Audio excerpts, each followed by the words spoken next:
I'm sorry, Miss Jackson. Woo, I am for real. Never meant to make your daughter cry. I apologize a million times. Never meant to make your daughter cry. I apologize a million times. Never meant to make your daughter cry. I apologize a million times. I apologize. I apologize. Ooh, I am for real. I am for real. I apologize. I apologize.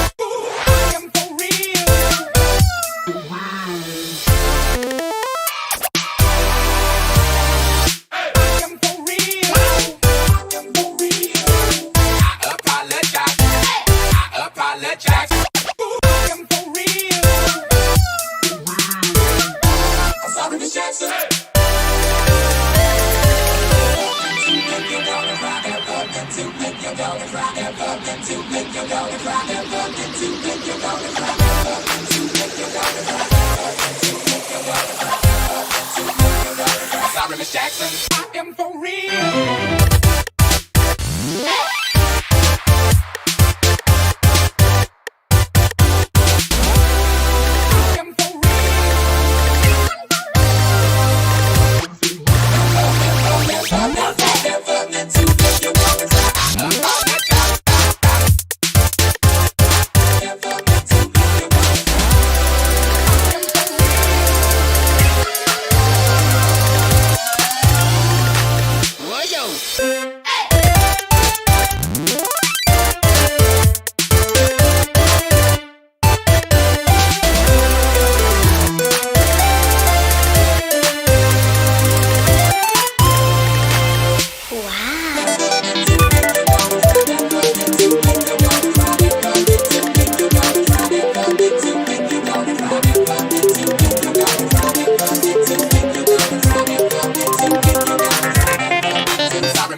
disconnect the cable and turn the lights out. And let her know her grandchild is a baby. I disconnect the cable. I disconnect the cable. I disconnect the cable and turn the lights out. Turn the lights out.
morning, everybody. How's everybody doing?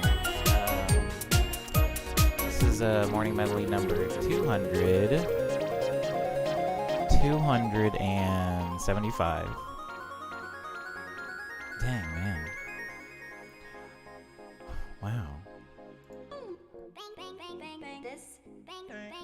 You know, guys, I was looking through the like news channel on the Discord server, and I realized that like I hadn't posted because I used to do a thing where every single time I was going to start a new stream, I would post in the news channel that it was happening, and then this thing happened where it just kind of I lost track. I guess I lost track of time and stopped doing it as much, and now like I hadn't posted one since like 2:45, and I was like, dang, like the streams really do just fly by. I mean, when you're doing something daily, time can definitely get away from you. Anywho, good morning, GB Lucy. Good morning, Jesse. Good morning, Umbe. Good morning. Good morning. So the first thing that I'm gonna do today in the studio stream is actually break down a remix of mine that came out today. Actually, I mean technically it came out last night. Like if you lived in Japan, which is where it was released from, but for the rest of the world, it came out today. Now, I know, since it just came out, since it's still pretty fresh, a lot of you won't have had the opportunity to actually hear it yet.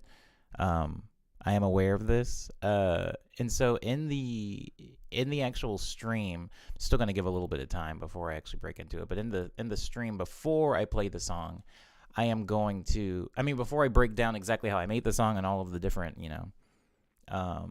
techniques and procedures and all that stuff that went into creating it, I'm actually going to give some time for people to actually hear the song. And so that means you can go and listen to it if you want, like outside of the stream, but I'm actually going to play it in the stream. I'm just going to play it from beginning to end, and then I'm going to actually dig into it and break down exactly what each thing was. Thank you, Liana. I appreciate that. But I'm probably going to do that a little bit deeper into the stream, just so that people don't miss it. So instead of starting off with that, I am going to be starting off doing very, very, very subtle additions to the kind of the three like front runners of songs that we've got, with some like guts to them, which is they're all the Plunderphonic songs, which is Dudes, Just Believing, and Hoggarts. I'm starting off with Dudes because Dudes feels almost done, and it's at let's see here. Let me get FL Studio open so you guys can see what's going on. Within Dudes, it's looking like I'm at like 31 tracks, which actually for me, honestly, for a completed Omni Boy song, is about half of what the songs typically are. Now, I'm not trying to add extra pieces to this song just to make it what a typical Omni Boy song would be, as far as like complexity and like track number. Something as silly as track number. That's not necessarily what we're doing here. But a lot of the dynamics from my songs come from very subtle layering and subtle articulations here and there. And so those things, it's kind of like the whole like adage that Rome wasn't built in a day. Of course, the adage here just being like a song usually isn't built in a day. So I'll usually build what I think the song is or what I think the song sounds like, and then I'll actually go back and redo it. And I'll go back again and then add some more things and some more things. And then over the course of several months, it does end up getting that like full, rich sound. Also, I'm going to be spending time doing mix downs on the songs. So the song Dudes was one of the first Plunderphonic songs that we worked on in the stream. It was the one that had the like Groundhog's Day, Three Ninjas, and I'm trying to remember what the third one was. It had like three, oh, there we go. Every time Groundhog. Got it. Wow, I need to those things aren't in a mixer channel, so that's the first thing that I have to do. So these movie dialogue lines, how I did these, if you weren't in that stream, is I broke the quotes out into MIDI. You can't really see in the camera here, but I do have like just slightly out of frame. I have like a MIDI fighter here, and usually I'll chop up the movie. Sorry, usually I accidentally hit one of the buttons. Usually I'll chop up the movie dialogue into different like bits and pieces, and they're in here in the MIDI fighter. So each button kind of is a different line of dialogue from the movies, and then I'll kind of go in and then tap out something, and then I'll go back into like the piano roll like you can see here, and then even click out some things with the mouse, and that's how I'm able to get these articulations from these movie quotes and these dialogue excerpts. Every time Groundhog. Got it. Okay. every time So these the movie quotes, they're actually not sent to any mixer channels right now. Like you can open up like when I open up my sequencer here, you can see that they're all blank here. So I'm just gonna quickly send them all to their own mixer channels. So we have 27, 28, 29. 27 being Sachi, 28 being Three Ninjas, and 29 being Groundhog Day. And then I'm going to set a little divider here just so they'll be slightly separate from the rest of the stuff. And then at the very end here, I'm going to put vocal, I'm going to call it Plunderphonics. I usually call it vocal play, but just to keep consistency with the genre that we're making, I'll call it Plunderphonics. I'm going to make that a slightly different color. And I'm going to use it as a bus. So for anybody that doesn't know what a bus is basically sending several different sound sources to the same channel so that like one effect can be applied to all of them, right? So if I wanted to, if I sang 3 different lines in a verse and I wanted them all to have reverb on them, I can individually apply reverb to each one at a time, or I can put them in a bus and have just one instance of reverb applied to all of those different vocal things, vocal takes. And I'm doing that basically right now with the vocal play in the song. And so every now time you can see it's all being sent to one source. Groundhog. Got it. every time Groundhog. Just gonna turn these up a little bit. every time Groundhog. Got it. And then bring in my drums so that I have a little bit more context rhythmically. every time Groundhog. There we go. Got it. every time Groundhog. Now the intro with the Plunderphonics in the beginning is actually pretty sparse. every time Groundhog. Got it. every time Groundhog. I'm gonna go in and plug some things in here. Plug just some extra pieces of Plunderphonics, or at least I'm gonna try to. So I'm gonna do it here. I'm gonna loop this section. every time Groundhog. See how there's kind of like a blank space in there where there's nothing happening with the drums? There. I I I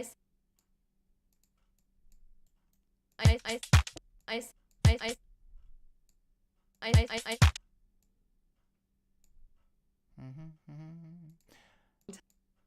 Just plugging in.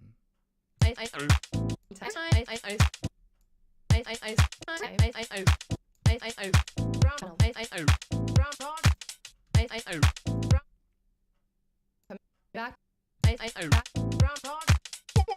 back Groundhog. Groundhog. Got it. every time Groundhog. Yeah, Got it. I do like that. I'm just gonna turn down specifically those hits, these ones. Got slightly. every time Groundhog. every time That's sick. Okay, so I can leave it, and I can leave it open in the intro. every time Groundhog. Got it. every time Groundhog. every time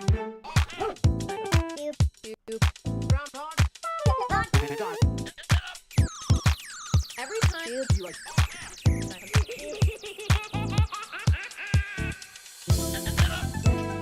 I don't think I heard a riser. Oh, there was one.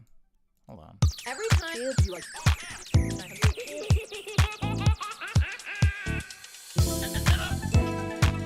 Every time. I would like to see some toms going into that first little like drop, that first little beat section there. Hold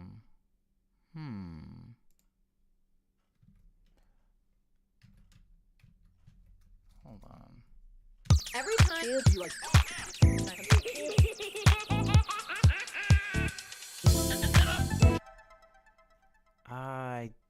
I'm gonna look through my little sample bay here for some before I default to just doing sounds from the MX61, which had kind of been like my drum area here lately. I want specifically, I don't want those things. Those things are hideous sounding. I want toms. And I have far too many toms to just be able to like type in the word tom and expect it to bring up reliable tom drums. Oh. Every time. you like Okay, so I'm gonna make some space for them first. I would like to use this guy. I would like to use this guy. And I would like to use... maybe? Oh, Jesus Christ, not him. I'll use this guy. And let me make a little bit more space for them. So like tom rolls aren't necessarily a thing that I was using in my music a while ago. I used to use like kind of nonsense fills. And when I say nonsense fills, I mean like a lot of the percussion I was using weren't actual drums. They were just percussion. It was like a lot of sounds and sound effects, which was nice. But I think particularly for these songs here, there is a tom 2. There is a kind of reliance on emulation of real instruments. I think a lot of the more like disco oriented songs that are being made in the stream lately are emulative of that sound. And that isn't to say that anytime you're making a disco song you can't have like fake or nonsensical sounds in it, because I mean even the riser that's happening in this part of the song, this little guy down here, that thing, like that is definitely not emulative of a real instrument. And you can have things like that, but usually in the percussion, I like for the percussion to be realistic to kind of ground all the other sounds. So I'm just going to go ahead and lock these 3 toms in, and not do like a full energetic tom fill. You can kind of get away with just playing in the empty space around the kicks, and I'll kind of show you what I mean as soon as I get these guys loaded into a mixer channel. So this right here will be my toms and in track 7. And then we take all the other toms, just so like what I was talking about earlier, like having a bus, we take the other toms and we put them also in track 7. And then I'm going to mute these 2 and I'm going to find a good place to put the first tom. Ooh, that is loud. So let me turn it down a little bit.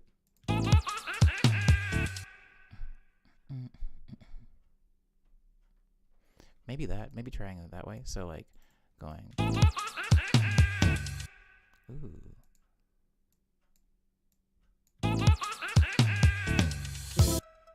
That doesn't work because of the early piano.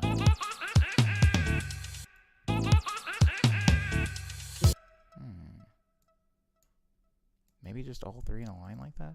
I am also going to cut off the tail of a lot of these. When I say cut off the tail, and when you open up your sampler, so this is a sampler, or at least what it looks like in FL Studio.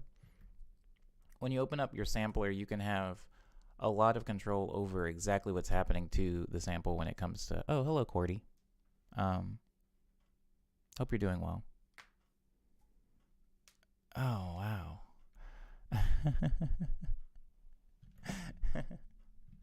Oh.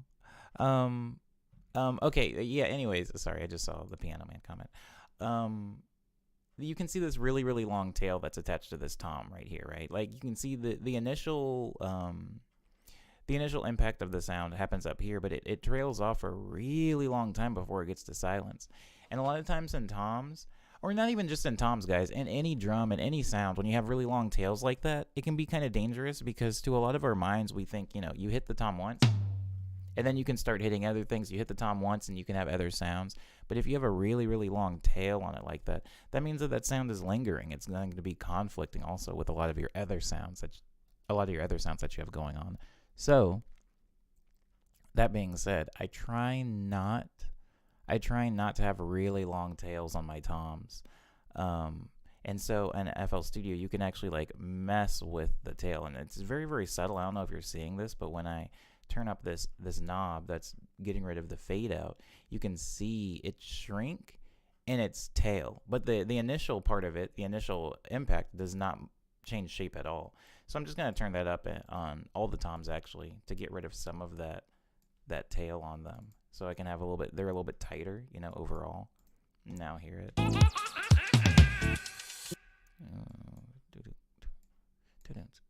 Maybe at the same time. And you turn them down more, maybe? I don't know that I need that third tom in there, actually, but I do like the first two. Oh, maybe a ride cymbal. Yeah, maybe a ride cymbal. So I want to emphasize this hit here, just that chord and that bass note, and nothing's really happening at the same time as them. Ooh, that loop ended up sounding pretty good with that reverb. That was not thought out at all.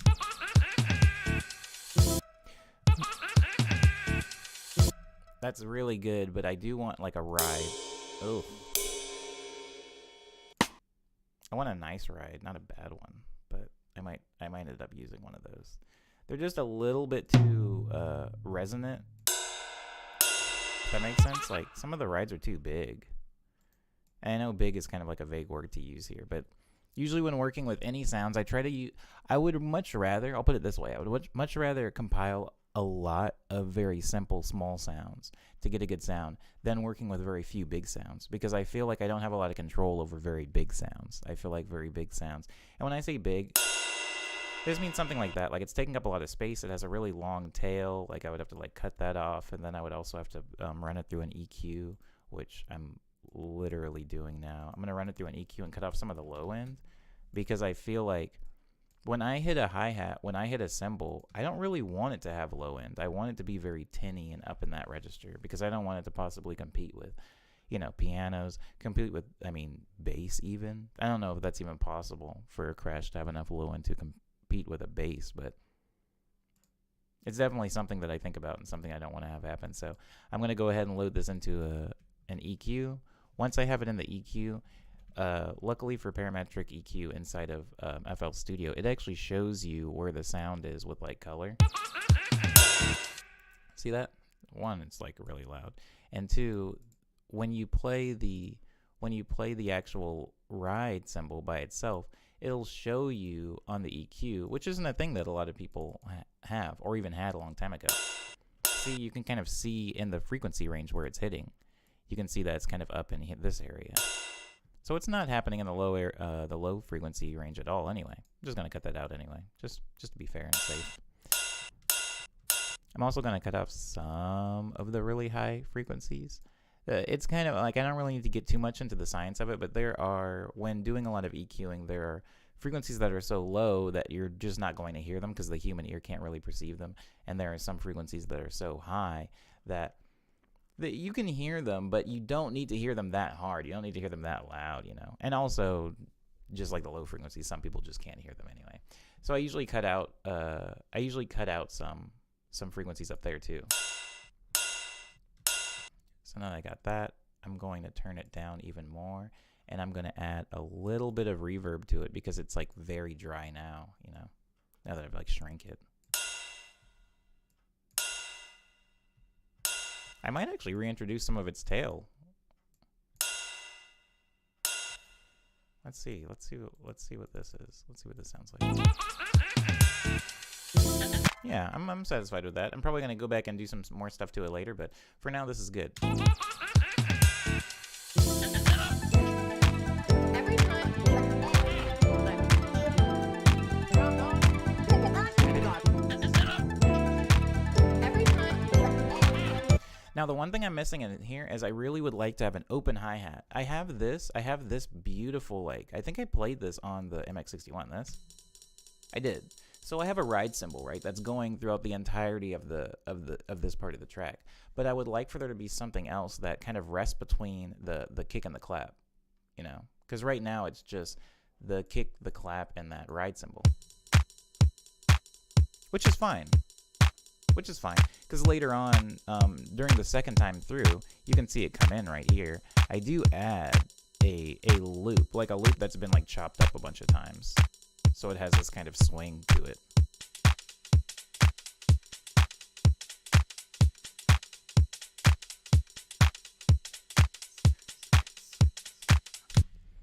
And so I do like that. That is good. Hold on, I do like that a lot, but I want to have an open hi-hat between those to give it a more housey feel.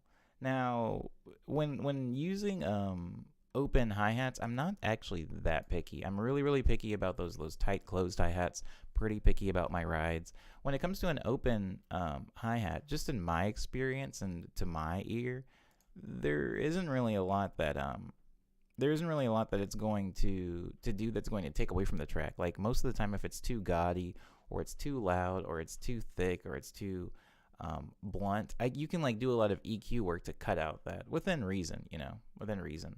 So I'm just going to, instead of digging through a bunch of like extravagant hi-hats, I'm just going to go into one of the folders I use a lot, look for an open one. And also, open hi-hats never sound good to me. Like, that sounds like hilariously gross. It sounds bad. I don't like it. I do not like the way that sounds. Oh, should I use that? Hold on. I'm just gonna run through a couple of these, testing them. Oh, they're so loud.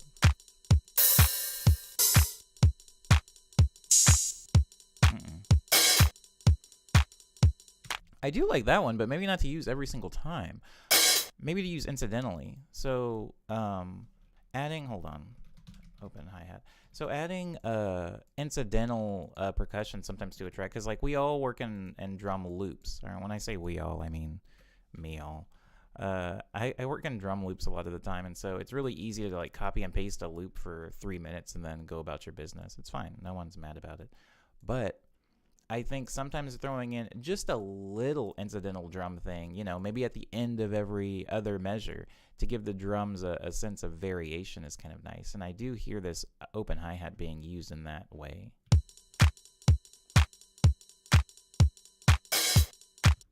I do like that, but I don't like that it lasts over, it comes over the line. But I'm just going to turn it down and hear how it sounds in context with all the music, and maybe